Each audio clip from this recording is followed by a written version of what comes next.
I love Apple CarPlay. Let's get that into the Teslas. $18,000 Hyundai Tucsons have a little image in the mirror, and they also have a blind spot light. A simple light turns yellow or red if the car's in your blind spot. And on these 3s and Ys, you got to look over here. That's not where I'm looking. I'm looking over there. I think that's a miss. And again, I think that comes down to the longer term safety vision of Tesla. Is it doesn't matter. You're going to be the car's going to drive yourself. Right. But I'm driving the car today. Right. I'm about to make a left-hand turn today. Welcome to another episode of Out of Spec Dave, where today we're going to be talking about the top 10 things that I find not so good with Tesla. Both my wife Kathy and I, Out of Spec Mom, we're going to take you through the top 10 things that we think Tesla could improve on, or maybe some of the negatives. Dare I say that word negative and Tesla in the same sentence?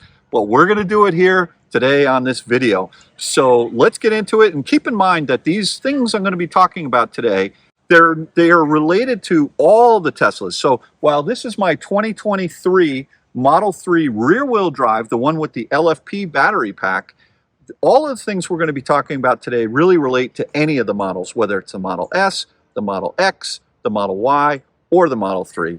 So keep that in the back of your mind as you listen to these things. Please comment below on what your thoughts are, and let's get into another video.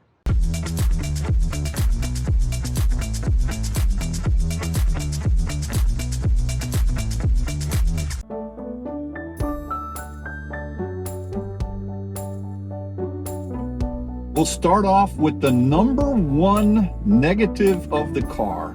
These cars are, the build quality, while they've gotten a lot better over the years, you get a lot of inconsistency, in my opinion, about the build quality. For example, when I took delivery of this Model 3 LFP, when I did a video of the delivery, you could see that some of the lines of the car back by where the trunk is aligned, there were big gaps in there, and of course Tesla will fix that, but it's just interesting to me that they haven't nailed down the build quality issues. Now, I would say that the other thing is that if you think you're buying a luxury vehicle, you're really not. You're buying a very much, I would call, a clinical or a utilitarian vehicle. So now the Model S, I think, has gotten a lot better in terms of its interior. Remember the cloth on the side for the Palladium builds, and 2021 and a half older or newer cars. Yeah, that felt a little bit. But when you step into a Mercedes EQS, or you step into an i7 or an iX BMW, or a Lucid Air Grand Touring, or even a Lucid Air Pure, you're talking about apples and oranges. It's not what I would consider to be a luxurious vehicle. Some might think that it is. I don't think it is. Now, that doesn't make it a bad thing. It is what it is. It's it's very much a luxurious, in a clinical way, vehicle.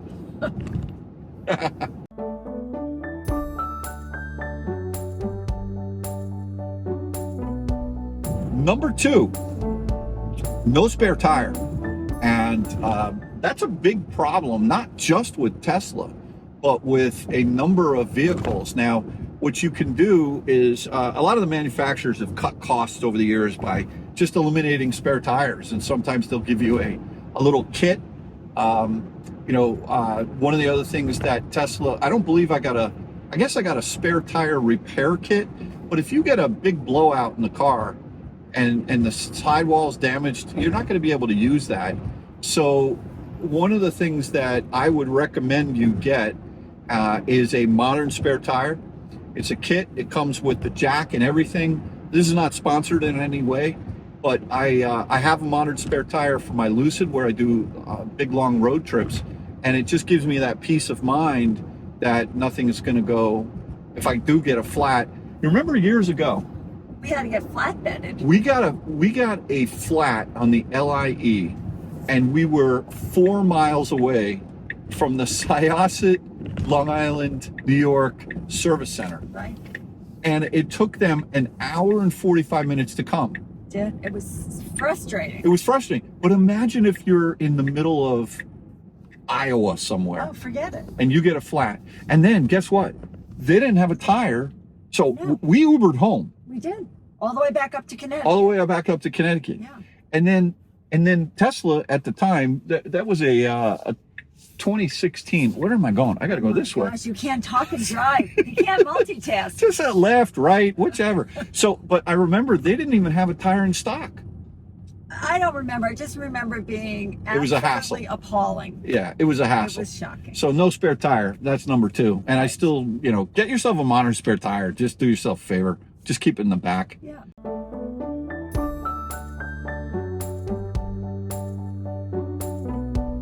Hey, can I talk about a pet peeve of mine with Tesla?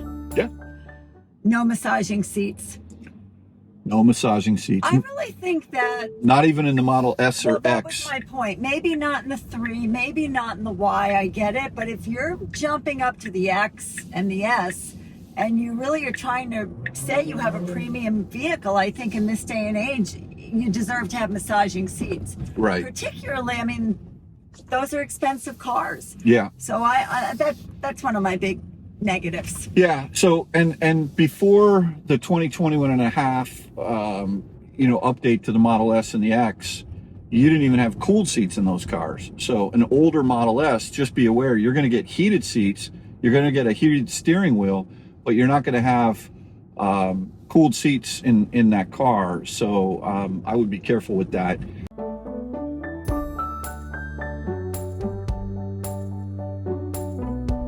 There's no heads-up display in these cars. Something that I've really gotten used to coming out of a different electric vehicle, and I've even had them in other cars that weren't electric, so I'm not sure why Tesla hasn't gone that route yet. I find that to be very helpful. I also think for me it's safety. I might keep my eyes straight ahead, and so I'm not looking down, or particularly like in a Tesla, you look over to the right. Right. So I don't know. I just feel like Tesla, please give us heads-up display. Yeah, what I would say is like in the 3 and the Y, everything is on the center screen. Yeah. At least in the S and the X, you do have a dash that's right, with a digital display in front of the steering wheel. True. But one thing that I did see is there are a number of add-ons now that are available for the 3s and the Ys. Off-market. Aftermarket that are so you can put a screen right in front of the steering wheel. Mm-hmm. And we may want to check one of those out because but why wouldn't Tesla, if Tesla sees the aftermarket offering that kind of thing, why wouldn't they offer it? I guess they want everything on the screen, and their vision for safety down the road is you don't even need to. The car's going to drive itself, which is, look, it's a great thought, it's a great aspiration, but you got to drive the car today, and not having a heads-up display is a problem, right? Yeah, I just really like that, and I do think for me it's a safety issue. You had that in your BMW 3 or 4 series. Yeah, I've had it several You had it in the times. GV60, and it's a really good thing to have. It is.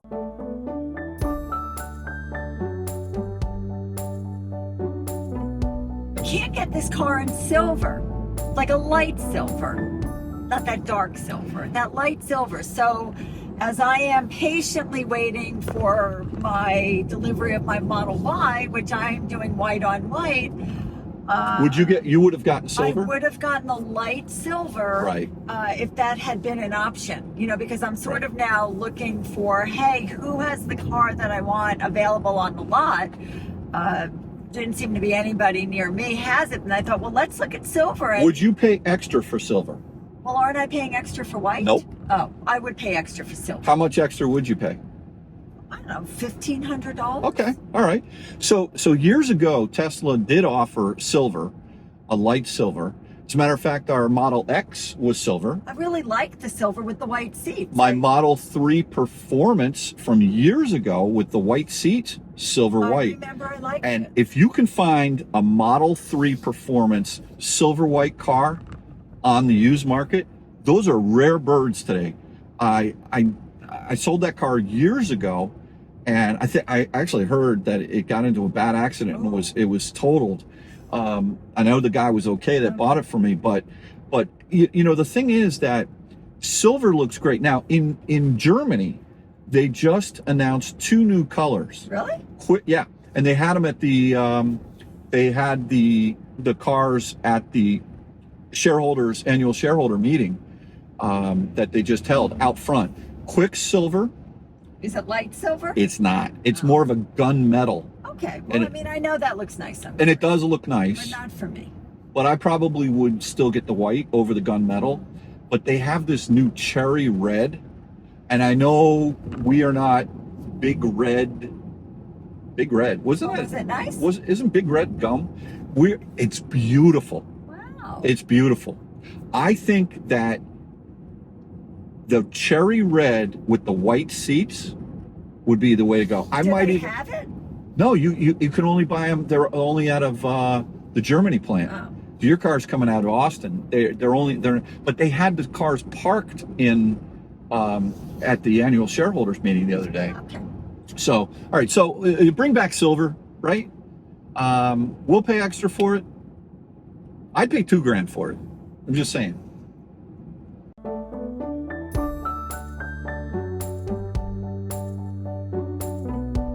This is a big one. I'm about to put my turn signal on. Okay. I see a little graphic over here But you don't see it. in the screen, but there's nothing in that mirror over on the right-hand side. And what I would say is that it's even a bigger problem when you're making a left-hand turn, because when you're making a left-hand turn, you want to be looking over here. But meanwhile, the screen is telling you over in the center of the screen if there's a car there or if there's something there. That's great, but that's not where I'm looking. So, I mean, $18,000 Hyundai Tucsons have a little image in the mirror, and they also have a blind spot light, a simple light, turns yellow or red if the car's in your blind spot. And on these 3s and Ys, you got to look over here. That's not where I'm looking. I'm looking over there. I think that's a miss. And again, I think that comes down to the longer term safety vision of Tesla. Is it doesn't matter. You're going to be the car's going to drive yourself. Right. But I'm driving the car today. Right. I'm about to make a left-hand turn today. I want a light over in the mirror if someone is there. I also want that light if you know, when you put your turn signal on any of these cars today, it tells the other drivers that you're turning as well. Absolutely. So, you know, I don't know, that just that kind of bugs me. And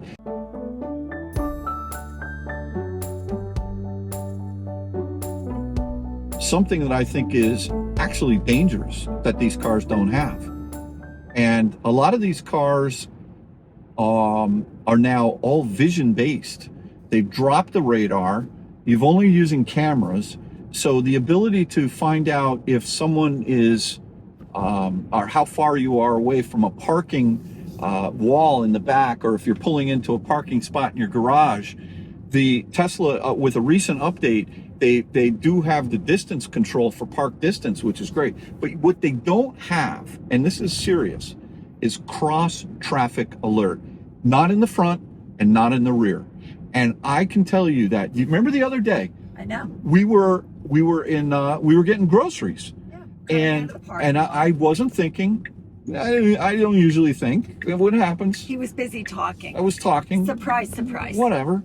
And I started backing up, and a car was flying by, perpendicular, and I was totally in the wrong. And Kathy yelled, "Stop!" And I stopped in the nick of time. Yeah. And I almost pegged the guy. I can tell you that, and that would have been completely my fault.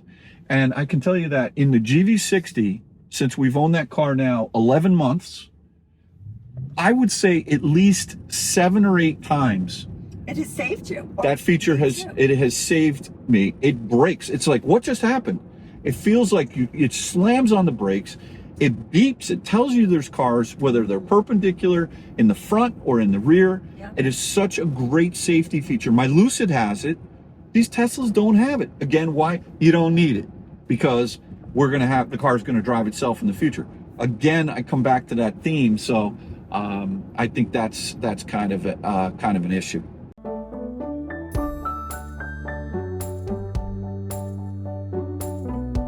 One of my pet peeves, I love Apple CarPlay. I love the navigation that is in Tesla. It's phenomenal. It's great. They've actually embedded some additional, you've got traffic in there, and when you're searching or you're going down the road and you want to find a supercharger, nothing better than the navigation is so integrated into this car. It's great. But what it doesn't have is Waze. And I love Waze because Waze incorporates, for those that know, you don't need to listen to this, but it incorporates social media elements. So if there's a policeman up the road, you're gonna see that he's there on the screen. And you can wave to him. And then you can say hello when you're doing 55 and a 55. That's right. But there's all kinds of things, all kinds of information, big potholes, fog, car accidents, traffic. It's all, and I love Waze, but you can't use Waze on the screen. You can, I run it down when I put it on the wireless car pad down. Is that CarPad? Is that what you call it? Wireless pad. And I can kind of see it, but that takes my eyes way down low. And if I'm not using Bluetooth to listen to my music, I don't get the intrusive alerts that there's something coming up. So I don't know why Tesla doesn't just offer integration with Apple CarPlay. I love Apple CarPlay. Let's get that into the Teslas. I mean, I would just a small request, please.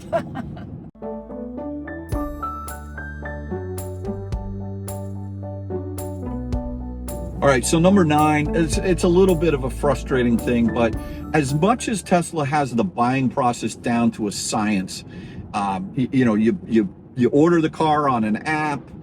When you go to take delivery of the car, they've got a clipboard and they have this quick delivery thing that's amazing.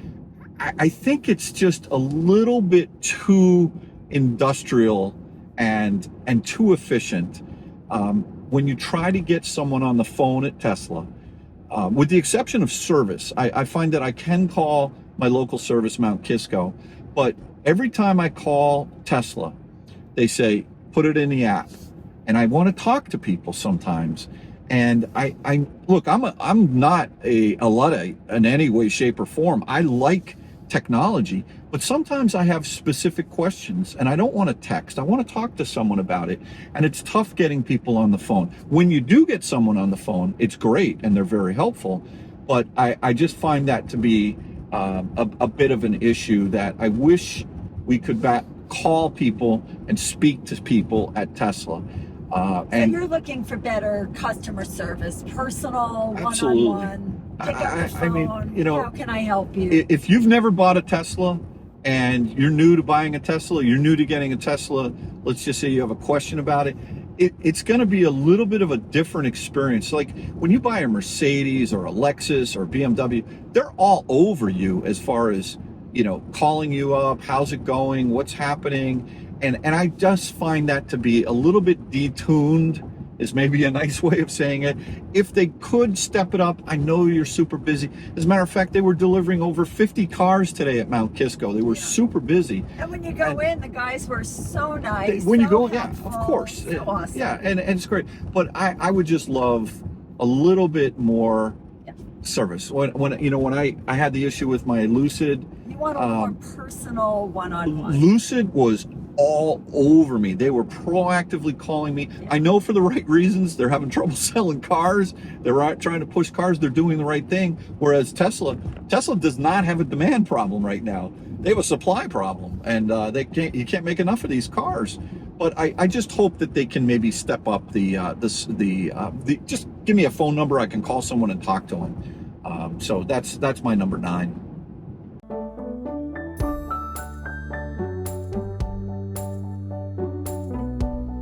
So number 10, this is not a pet peeve. To me, this is a real issue, although I have not been experiencing it much at all with this Model 3 rear-wheel drive LFP, but phantom braking, it freaks the heck out of me. I mean, you'll be cruising down the road. I've got my hands on the wheel, just like you're supposed to. When I'm using autopilot, I'll be doing whatever, the speed limit plus 1 mile an hour, maybe. And all of a sudden, out of nowhere, the car will just slam on the brakes.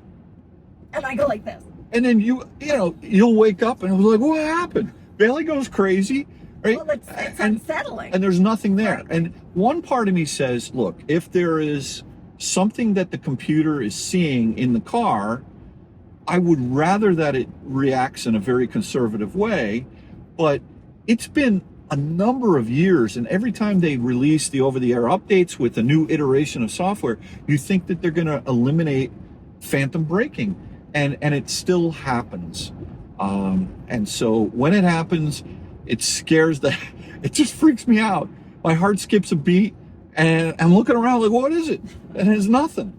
I'm looking for a deer. It happens a lot. The other thing that bums me out a little bit is it tends to happen at the same spots, right? And what bothers me about that is you would think that Tesla is accumulating not only the data from my car that it happened at that spot, at that GPS location, and there's no reason, it's a bridge, and maybe there's a white sky and then the bridge, and then think about what the car is doing. It's really processing a huge amount of data to be able to make critical life decisions. Do I brake or do I keep going? And I think it is a incredibly difficult task to get right. But one would think that if it continuously is happening to 99% of the cars on an open road somewhere in Nebraska, and maybe they could just send a signal to the car and say, don't phantom brake there. Now maybe they are doing that, and maybe it's getting better, but phantom braking, that's my number 10 sort of pet peeve complaint about Tesla. So anyway, thanks again for watching another episode of Out of Spec Dave. There aren't a lot of things to complain about Tesla, but there are some, and I know that they're doing their best to always make the car better with over-the-air updates, with engineering, with new technology. This is a car that once you buy one of these Teslas, it continuously is getting better and better, and I think that's a great thing. So I agree. My biggest pet peeve now with Teslas, I need my Model Y that I ordered. I don't have it yet. There she goes again. There I go again. There she goes I'll again. let you all know when it arrives, though. Tesla, do me a favor, get her a car, because like the switch is clicked. Anyway, thanks again for watching another episode of Out of Spec Dave, and we will catch you on the next one. Take care. Bye-bye.